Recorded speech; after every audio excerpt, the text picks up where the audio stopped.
Hello everyone, this is New Rush World channel. I am Yuri Gemelfarb, journalist from Israel. Today we discuss a very important issue, and our guest is ex-KGB officer, ex-spy Sergey Zhirnov. Hello, Sergey. Hello, Yuri. Hello, everyone. Yes, Yuri, you're absolutely right. The issue that we'll discuss today is extremely important, and here is the issue. As RBC News reported, Shoigu, Russian Minister of Defense, appointed the head of General Staff to be the Commander-in-Chief of the Combined Forces.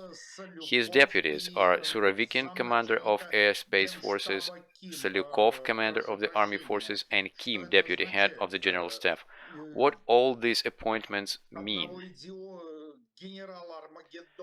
General Armageddon is ousted. He is replaced with General Good for Nothing. What does it mean? No, Yuri, things are more serious. For us, it's unimportant what military qualities they have. What's important are their ranks and their weight in the military hierarchy. Today we say that this is the end of the special military operation and they officially waged the war in Ukraine. With this decision, with these appointments, Putin started the war in Ukraine, because when they appoint the head of the general staff as a commander-in-chief, in other words, this is the first military figure. Minister of Defense is a civilian, political figure, but the key military man in Russia, this is the head of the general staff. And when he is appointed as a commander-in-chief of this campaign, that's quite a sign. Then Surovikin, his deputy, at the same time he is an airspace commander, airspace forces commander. Then his other deputy is the commander-in-chief of the army forces, and his third deputy is the deputy of the general staff, and I would say he is the commander of special operations. So we can say with these appointments the war began. That's why we have to do this emergency stream. That's why I asked you to organize it, and you quickly responded, and thank you for that.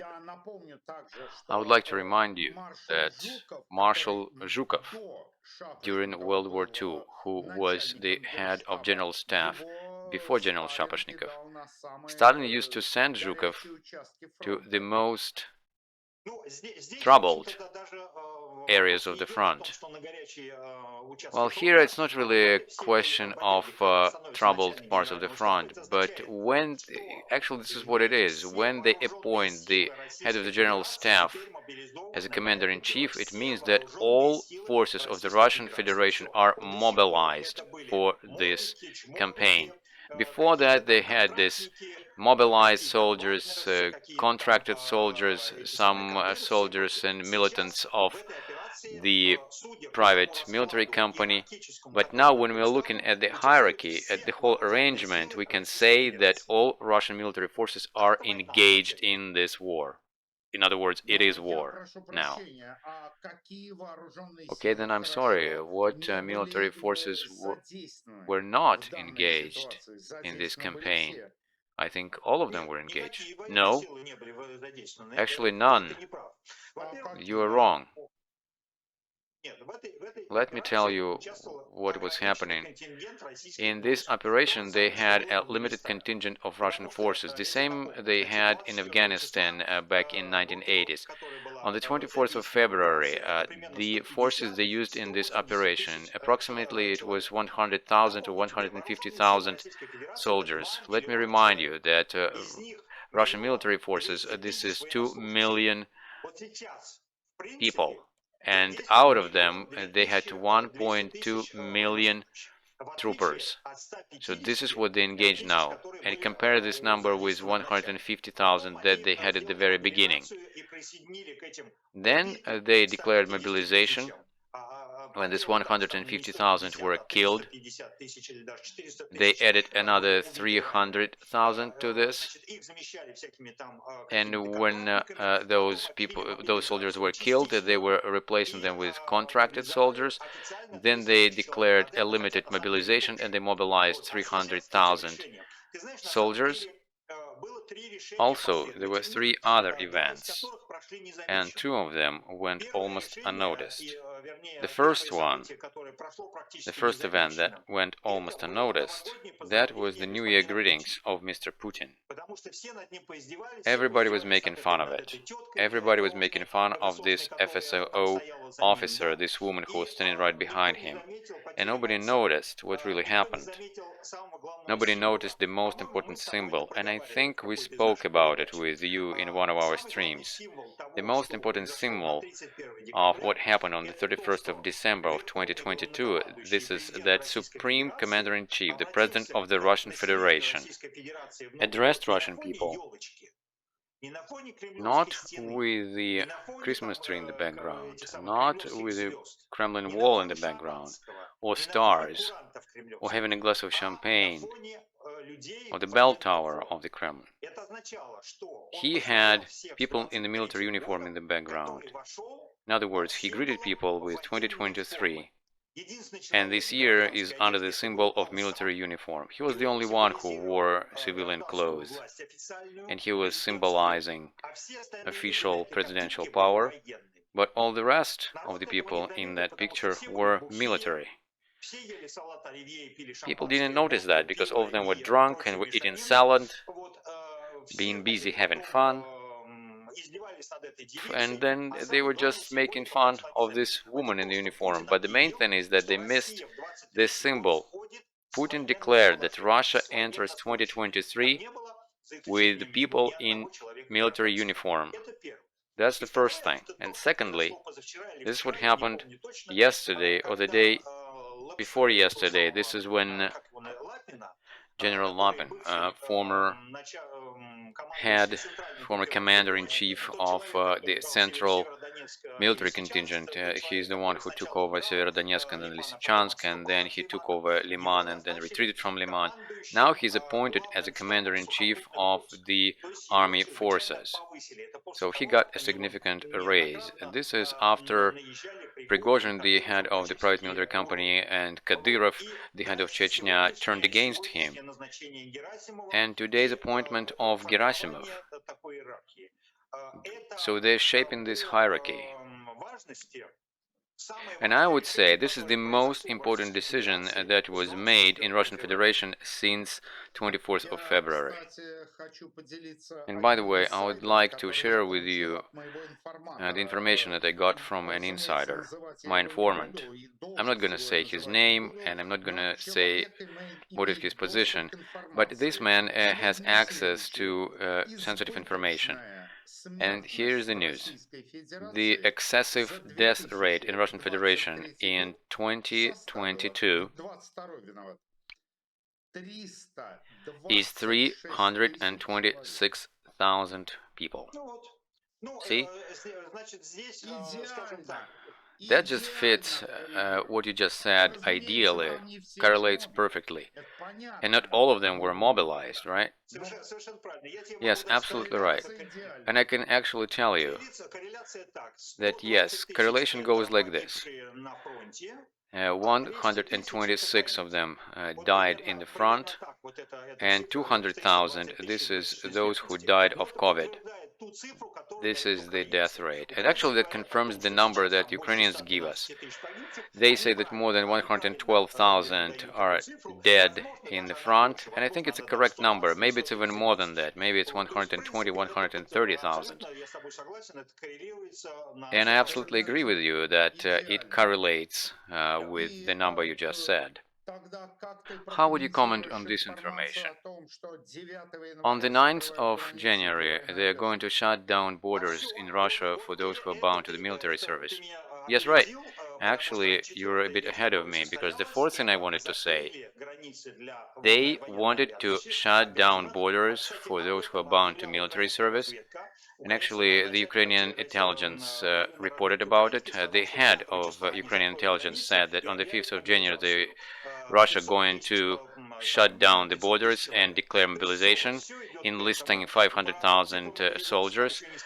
They didn't tell us what are the numbers of this mobilization, and they're not going to, because these numbers are in the 7th paragraph of mobilization decree from September 21st, 2022. That's it. Uh, so why they decided to do that? Because now it is -4 Fahrenheit in Ukraine. It's all frozen, solid ground, and now they can move heavy military equipment, and it's quite possible they will send their tanks, air forces, everything that they haven't used in the front for the last 6 months. No heavy equipment, no airplanes. And they used missiles only to strike civil infrastructure and energy infrastructure. They didn't use missiles on the front. Now I think they will use missiles, and more than that, there is another pretty bad factor in this whole business. Two people. Gerasimov, the head of the general staff, he is one of the 3 people in Russia who has the nuclear codes. Yes, this briefcase Kazbek. I spoke about it a lot, and actually I had something to do with it in 1980s. I mean, I participated in producing this system. Well, Kazbek is the system, and the briefcase is called Chiget. And you're absolutely right. Yes, this is a nuclear weapon briefcase. So Gerasimov has this nuclear briefcase, and his deputy Surovikin, he is the head of airspace forces. Now they have everything to turn this conflict into the Third World War and to make it a nuclear war. And that was the response to the shipments of offensive weapons to Ukraine from the West. Light tanks IMX-10 from France, and it's equipped with a 105mm cannon. So escalation was going on both sides. In December, they said in the US that they're going to allocate $45 billion for Ukraine for the next phase of the war. The French said that they will be providing Ukraine with these light tanks. The Germans said that they will provide Ukraine with armored infantry fighting vehicles, and the next Ramstein conference will be dedicated to delivery of tanks to Ukraine. And I think Putin and his generals, they took those threats quite seriously, and thus we can see what decision is made. Playing toys is over. Putin is not going to be talking about special military operation anymore. Well, it was just a general as a commander of this campaign. It was just a military operation. But when they appointed the head of the general staff as a commander, then it's a war. Then it's my concluding question. As we know, after the defeat in the Battle of Kursk, Hitler made a decision to wage a total war, and Goebbels declared it. It was kind of their last run. Do you think it's similar to what's going on now? Yes, they're going in that direction. And as I told you, it means that all military forces are now formally engaged in this operation, because all of them are under the command of Gerasimov, and the army forces under the command of the second deputy of Gerasimov, and he is the head of the army forces, so it's real mobilization. But the difference is that for the Russian Federation, this war is not on its territory. For Russia, this war does not become a holy war, because Russian Federation does not defend itself, no matter what they say in their propaganda.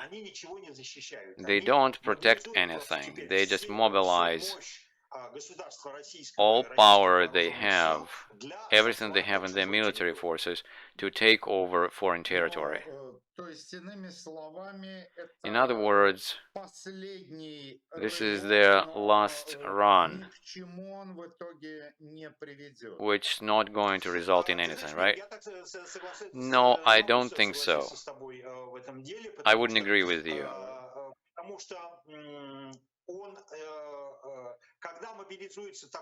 Because they mobilize so many forces, there will be consequence. Because now they are ready to sacrifice as many lives as they want. And let me tell you this. Many years ago, there was a theory in Russia. It's been around for 20 years. They used to say that those Putin cronies, they made this calculation. They said that Russia is a country that doesn't produce anything, and it lives off the resource rent. And Russia doesn't need qualified or skilled workforce. That's why 145 million people in Russia, they're just sponges. And what happens, they divide this resource rent pie among all these sponges. And there was this theory that for Putin's regime, it would be perfect to reduce the Russian population down to 35, 50 million people. In other words, cut it down by 2/3 and keep only those who serve them, servants of their palaces. That's the first thing. And to defend the territory using nuclear weapons. So, therefore, if they kill 100 million people who are now eating the money, eating this resource rent, so then the rest of Russians will become richer. So, because they won't have to divide this pie into more pieces. I think they're using this theory. That's why they can throw as many people to the front line as they want. And the more die, the better for them. They're not going to pay war reparations while threatening the world with the nuclear weapons, right? They're not going to use it because they want to live and eat. That's just genius. Well, see, it's a poker game. And the one who is more insolent, that one will win. But nevertheless, I have to say, I don't want to be too optimistic.